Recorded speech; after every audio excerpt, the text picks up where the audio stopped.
लोग सीखेंगे सरल रेखा की एक्सरसाइज 10.1। तो उसमें हमें सीखना है कि उसके जो क्वेश्चन दिए हुए आज उन्हें सॉल्व करेंगे।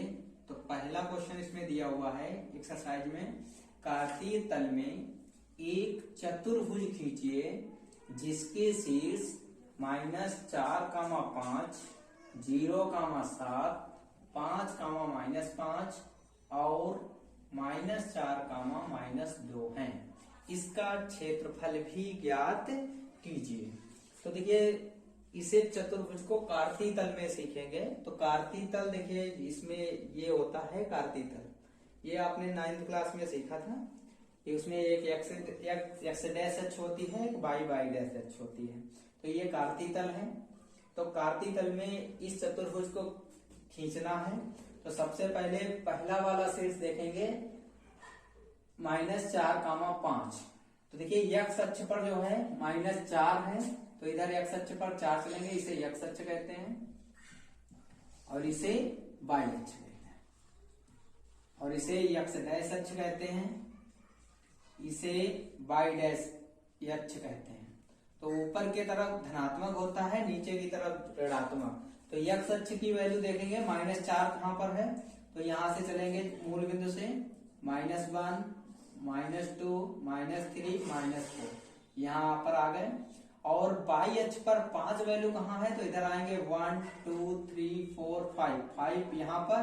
तो इसी के सीध में 4 के सीध में, तो ये वाला बिंदु जो है यहाँ पर होगा -4,5। तो इसे हम इस बिंदु को हम मान लेंगे A। दूसरा चतुर्भुज का शीर्ष दे रखा है 0,7। तो 0,7 x अक्ष पर 0 तो यहीं पर रहेंगे, और y अक्ष पर 7 की बात करेंगे, प्लस का 7 है, तो ये वाला बिंदु हो जाएगा 0,7। इसे हम B बिंदु मान लेंगे। तीसरा बिंदु दिया हुआ है 5,-5। तो 5,-5 में आएंगे, तो 5 पहले प्लस का 5 जाएंगे, तो प्लस का 5 1, 2, 3, 4, 5 पहली वाली भुज होती है, तो 5 पर आ गए। और माइनस के 5 जाएंगे y अक्ष में, तो ये देखिए यहां पर आ जाएंगे इसमें। तो ये हो जाएगा 5,-5 बिंदु हो जाएगा कार्तीय तल में। चौथा बिंदु बचा है -4,-2। तो x अक्ष पर -4 यहाँ पर आ जाएंगे, और -2 की बात करेंगे तो यहाँ पर आ जाएंगे। तो ये वाला बिंदु हो जाएगा, इसे ये माना था, इसे B माना था, इसे C माना था, और इसे क्या मानेंगे चतुर्भुज का D शीर्ष मानेंगे। तो D शीर्ष हो जाएगा -4,-2। इन सभी बिंदुओं को मिला देंगे, A को B से मिला देंगे, B को C से मिला देंगे, और C को D से मिला देंगे, और A को D से मिला देंगे। इस प्रकार कार्तीय तल में आपके चतुर्भुज ABCD की की रचना हो जाएगी। अब देखिए आगे कह रहा है और इसका क्षेत्रफल भी ज्ञात कीजिए। तो क्षेत्रफल आपको ज्ञात करने के लिए आपको क्या करना पड़ेगा, आपने पढ़ा है कि त्रिभुज का क्षेत्रफल का फार्मूला तो पढ़ा है, लेकिन चतुर्भुज के क्षेत्रफल का फार्मूला नहीं पढ़ा है। तो ऐसा करेंगे, एक इस चतुर्भुज में विकर्ण खींच लेंगे। जो ये विकर्ण खींचेंगे, ये इस चतुर्भुज को दो त्रिभुजों में विभाजित कर रहा है। एक त्रिभुज आपका हो जाएगा ABC और दूसरा त्रिभुज हो जाएगा ADC। तो इस त्रिभुज का क्षेत्रफल, चतुर्भुज का क्षेत्रफल निकालने के लिए चतुर्भुज ABCD का क्षेत्रफल ज्ञात करने के लिए हमें दो त्रिभुजों का क्षेत्रफल ज्ञात करना पड़ेगा। त्रिभुज ABC या ADC का क्षेत्रफल प्लस त्रिभुज ABC का क्षेत्रफल। तो त्रिभुज के क्षेत्रफल का फार्मूला हमें पता है। त्रिभुज के क्षेत्रफल का फार्मूला होता है त्रिभुज का क्षेत्रफल बराबर, अगर 3 बिंदु दिए हुए हों तो 1/2 ब्रैकेट में x1 ब्रैकेट में y2 minus y3 plus x2 y2 minus y3 sorry x2 होगा तो y3 minus y1 plus x3 होगा, x3 होगा तो y1 माइनस y2। ये त्रिभुज के क्षेत्रफल का फार्मूला होता है। अगर हम त्रिभुज एडीसी का क्षेत्रफल देखें तो एडीसी के क्षेत्रफल में ये x1 हो जाएगा, ये y1 हो जाएगा, ये x2 हो जाएगा, ये y2 हो जाएगा, ये x3 हो जाएगा, ये y3 हो जाएगा। अगर एडीसी वाले में देखेंगे तो ये x2 हो जाएगा, ये y2 हो जाएगा। तो इसमें मान रखेंगे 1/2। तो x1 की वैल्यू अगर देखी जाए तो x1 की वैल्यू इसमें -4 है, तो -4 लिखेंगे। और y2, तो y2 की वैल्यू अगर इस वाले त्रिभुज की बात कर रहे हैं तो y2 की वैल्यू है -2, और y3 की वैल्यू अगर देखी जाए तो -5, तो माइनस माइनस हो जाएगा +5, क्योंकि माइनस बीच में सूत्र में आता है। माइनस x2 की वैल्यू अगर डाली जाए तो माइनस की 4 आ जाएगी, वैसे प्लस होता है, प्लस माइनस की गुणा माइनस हो जाएगी। और y3 की वैल्यू अगर देखी जाए तो -5 हो जाएगी, और y3 के बाद y1 की वैल्यू देखी जाए तो प्लस की 5 है, माइनस के 5 हो जाएगी। फिर x3 की वैल्यू अगर देखी जाए तो प्लस x3 की वैल्यू 5 है, और y1 की वैल्यू देखी जाए तो 5 है, और y2 की वैल्यू -2 है, तो माइनस माइनस +2 हो जाएगा। तो त्रिभुज एडीसी का क्षेत्रफल यहाँ तक हो जाएगा। अब ऐसे ही त्रिभुज एबीसी का क्षेत्रफल निकालने के लिए 1/2, इधर के लिए x1 की वैल्यू उसमें भी -4 रहेगी, और y2 की वैल्यू 7 हो जाएगी, माइनस y3 की वैल्यू इसमें -5 तो +5 हो जाएगा, और प्लस x2 की वैल्यू अगर इसमें डाली जाएगी तो 0 हो जाएगी, और x2 के बाद आएगी y3 की वैल्यू -5, और y1 की वैल्यू 5 हो जाएगी, प्लस x3 की वैल्यू 5 आ जाएगी, और 5 के बाद y1 की वैल्यू हो जाएगी 5, और y2 की वैल्यू हो जाएगी -7। तो इस प्रकार आपके त्रिभुज का क्षेत्रफल इस वाले एबीसीडी त्रिभुज के क्षेत्रफल हो जाएगा। तो इस तरीके से निकल के आएगा 1/2। इसके बाद देखिए यहाँ पर आएंगे, इसकी कैलकुलेशन करेंगे 1/2 ब्रैकेट -4। देखिए 5 से -3 जाएंगे, -2 जाएंगे तो 3 बचेंगे, -4 गुणे -10, और ये आ जाएगा प्लस का 5 गुणे 5 2 7, प्लस 1/2, ये आ जाएगा -4, 7 5 हो जाएंगे 12,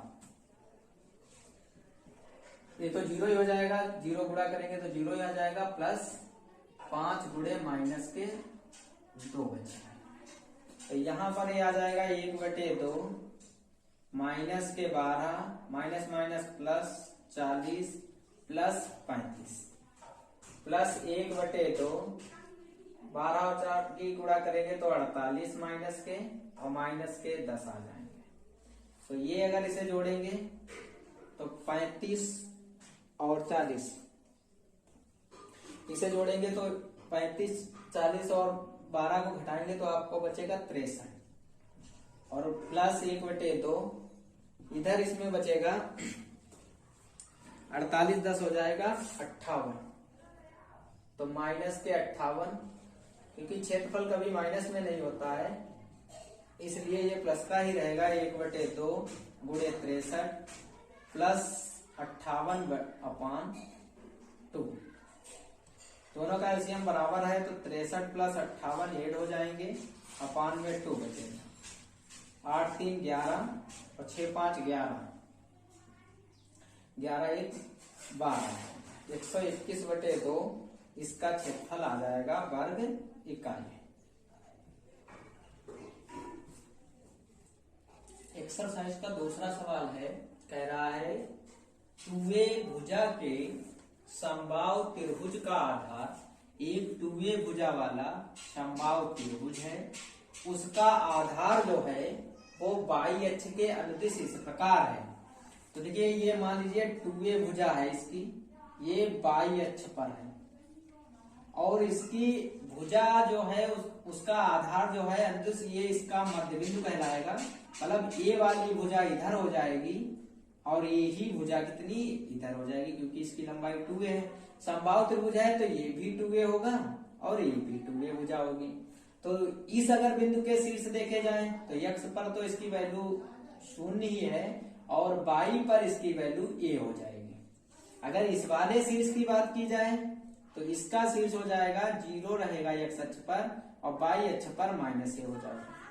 अगर हम इस शीर्ष की बात करें, हमें ये वाला शीर्ष पता चल जाए तो हमें त्रिभुज के तीनों शीर्ष पता चल जाएंगे। तो इस शीर्ष की वैल्यू निकालने के लिए हम क्या करेंगे, क्योंकि ये त्रिभुज जो है इस बिंदु का नाम ए रख लेते हैं, इसका नाम B, इसका नाम C और इसका नाम B' रख लेते हैं, क्योंकि जितनी दूरी इधर समबाहु त्रिभुज बन सकता है y अक्ष के अनुदिश उधर माइनस अक्ष में भी बन सकता है।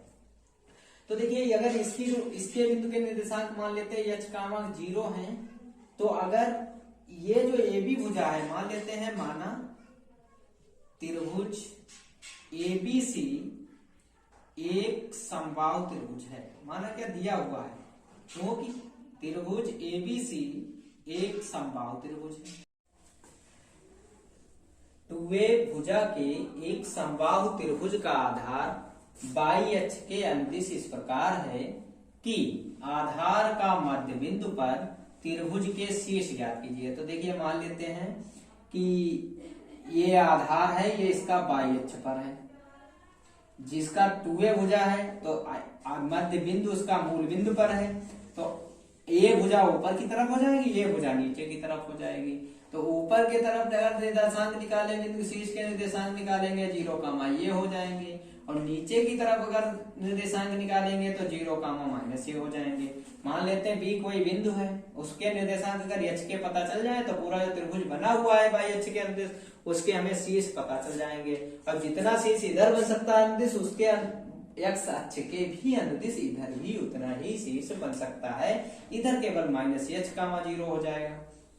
तो हम कहते हैं कि त्रिभुज जो ABC है वो एक समबाहु त्रिभुज है, उसकी प्रत्येक भुजा क्या है 2a है। तो इसलिए अगर देखा जाए, अगर त्रिभुज ABC समबाहु त्रिभुज है तो AB बराबर हम AC लिख सकते हैं। अगर ये भुजाएं बराबर हैं तो इनकी स्क्वायर भी आपस में बराबर होंगे, तो AB स्क्वायर बराबर AC स्क्वायर हो जाएगा। AB देखिए दो बिंदु हमें पता है, तो उनके बीच की दूरी हम निकाल ही सकते हैं। तो क्या दो बिंदुओं के बीच की दूरी हो जाएगी, h माइनस 0 का whole square plus 0 minus a का होल स्क्वायर बराबर AC की जगह पर तो पूरी 2a लंबाई हो जाएगी 2a का स्क्वायर। तो ये आ जाएगा h स्क्वायर प्लस ये आ जाएगा ये स्क्वायर प्लस 2 दूनी 4a स्क्वायर हो जाएगा। तो अगर h स्क्वायर बराबर हम वैल्यू निकालेंगे तो 4a square minus a square आ जाएगा। तो h स्क्वायर बराबर अगर वैल्यू निकालेंगे तो 3a स्क्वायर आएगा। अब देखो स्क्वायर हटाएंगे तो ये अंडर रूट लग जाएगा, तो 3a स्क्वायर आ जाएगा प्लस माइनस, तो h बराबर आ जाएगा plus minus under root 3a।